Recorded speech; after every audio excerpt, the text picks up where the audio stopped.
ndabasuhuje kandi bahaye ikaze cyane mwese aho mugiye muherereye. Njyewe ndi Aizo, umusobanuzi w'inzozi zanyu mu buryo bwimbitse kandi bwumvikana neza cyane, cyangwa se ndi Aizo wanyu, aho dusobanurira inzozi zanyu uko ziza n'icyo ziba zishaka kuba zakubwira. Noneho uyu munsi ndababwira inzozi n'ubundi twasangijwe n'umukunzi wacu. Bikomeje kandi kugenda binshimisha kabisa, ndabona muri kugenda mwandika, ni iby'agaciro cyane rwose.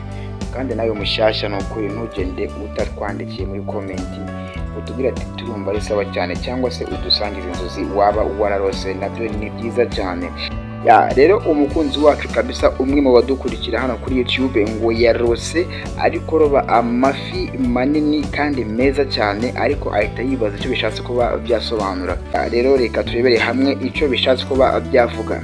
Ese utekereza ko bivuze iki? Ahubwo se nawe wigeze kurota izi nzozi?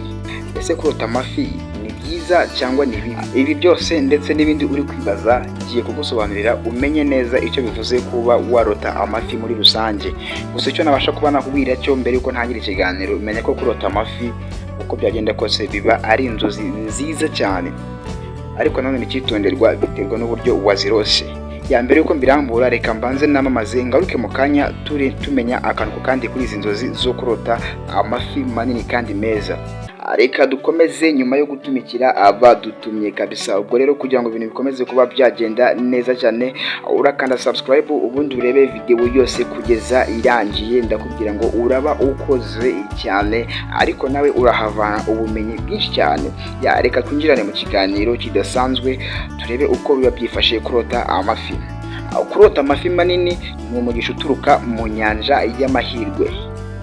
Niba wararose urimo kuroba amafi manini, ntabwo ari inzozi zisanzwe.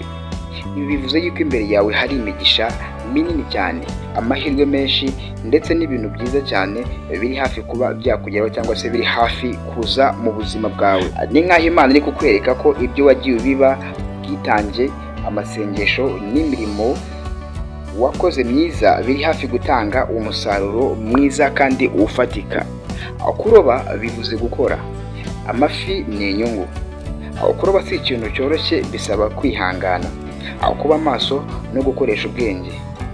Ubwo rero iyo ubirose uri mu mazi wagiye gufata inshundura, bigaragaza ko ubuzima bwawe buri mu rugendo rukomeye ariko rufite igihembo. Ndetse iyo amafi ari manini kandi ari meza, bivuze ko inyungu cyangwa se imigisha uri kubona cyangwa se uri kubonera mu byo ukora iri ku rwego rwo hejuru. Aha ngaha twinjiye ku yindi ngingo, ngo aho warobeye naho hatanga igisobanuro. Ni ukuvuga ngo niba warose uri kurobera ahantu hari amazi asukuye cyangwa se mu mazi asukuye, ibi ni inzozi nziza cyane. Bivuze amahoro, isuku y'umutima. Ni ukuri imigisha yawe izaza mu buryo butunguranye. Icyitonderwa, niba kandi ayo mazi yari yanduye cyangwa warose uri kurobera mu mazi yanduye, biravuga yuko hari amahirwe manini, ariko ukeneye gusenga, kwitonda no kwirinda abakwifuriza inabi.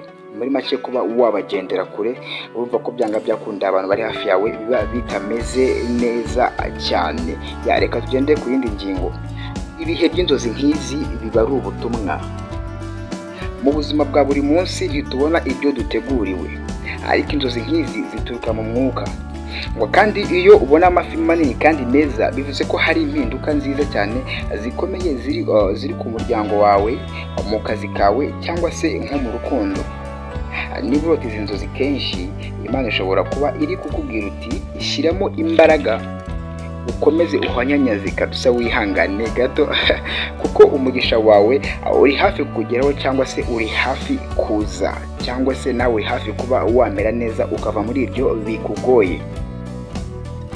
Nkwibutsa ko ari nako ndi kugenda angana ku musozo, ariko ntabwo nagenda nakubwiye ngo banza ukande subscribe nimba utari wayikanda, by'umwihariko nkawe mushyashya kabisa. Nimba uri mushyashya wakoze kubana nanjye, rero ikiza no kubakanda subscribe kugira ngo n'ubutaha ibiganiro nkora cyangwa se nkoze ujye ubibonera ku gihe, dore ko biba ari byiza cyane. Rero ubwo reka twinjire muri ka kanya kacu k'ubutumwa kabisa, turebe ubutumwa Aizo aba yageneye abakunzi be bo kuri uyu munsi. Ngaho rero nshuti zanjye, iyo urose amafi manini kandi meza, ntugatinye. Ibyo ni ibimenyetso by'umugisha n'iterambere n'inyungu iri imbere. Ariko se wowe wigeze kurota amafi manini?